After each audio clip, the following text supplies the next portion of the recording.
Hi Anil Nair here.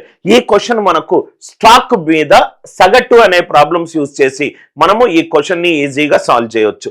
ఒక question చదువుదాం. ఒక స్టాక్ పోర్ట్ఫోలియోలో 4 స్టాక్స్ ఉన్నాయట. రైట్, నా దగ్గర కొన్ని డబ్బులు ఉన్నాయి. నేను స్టాక్ 1 మీద ఇన్వెస్ట్ చేస్తున్నాను, స్టాక్ 2 మీద, స్టాక్ 3 మీద, స్టాక్ 4 మీద. సో నేను ఆ స్టాక్లకు ఒక నంబరింగ్ ఉంది, అది ఒకటేమో ఏబిసిడి, స్టాక్ ఏబిసిడి. స్టాక్ ఏలో 20% నేను, నా దగ్గర ఎంత అయితే డబ్బు ఉందో 20% నేను స్టాక్ ఏ మీద ఇన్వెస్ట్ చేశాను. ఇన్వెస్ట్ చేసిన తర్వాత కొంతకాలానికి నాకు రిటర్న్స్ వచ్చాయి. దాని మీద నాకు ఎక్స్ట్రా ఇన్కమ్ వచ్చింది, 6% వచ్చింది. అంటే 1.2% నాకు దాని మీద మొత్తం గెయిన్ వచ్చింది ఏ. దాని తర్వాత బి ఎంత అన్నాడు? 30% అన్నాడు. ఈ 30% నేను స్టాక్ బి మీద ఇన్వెస్ట్ చేశాను.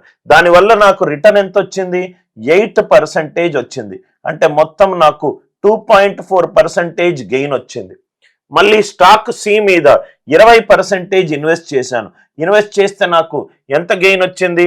4% వచ్చింది. అంటే 0.8% ప్రాఫిట్ వచ్చింది. Are you all with me?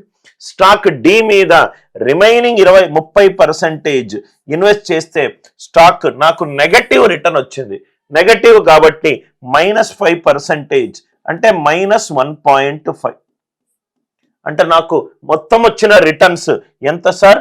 1.2, 2.4, 3.6, 4.4, -1.5, 2.9%. 2.9%. Are you all with me? అంటే ఈ క్వశ్చన్ కి మొత్తం ఆన్సర్ ఎంత? 2.9%. ఇలా మనము సగటు కాన్సెప్ట్ యూజ్ చేయకుండా మొత్తం స్టాక్ నుంచి 20% అని క్యాల్కులేట్ చేస్తే మనకు సగటు వస్తుంది.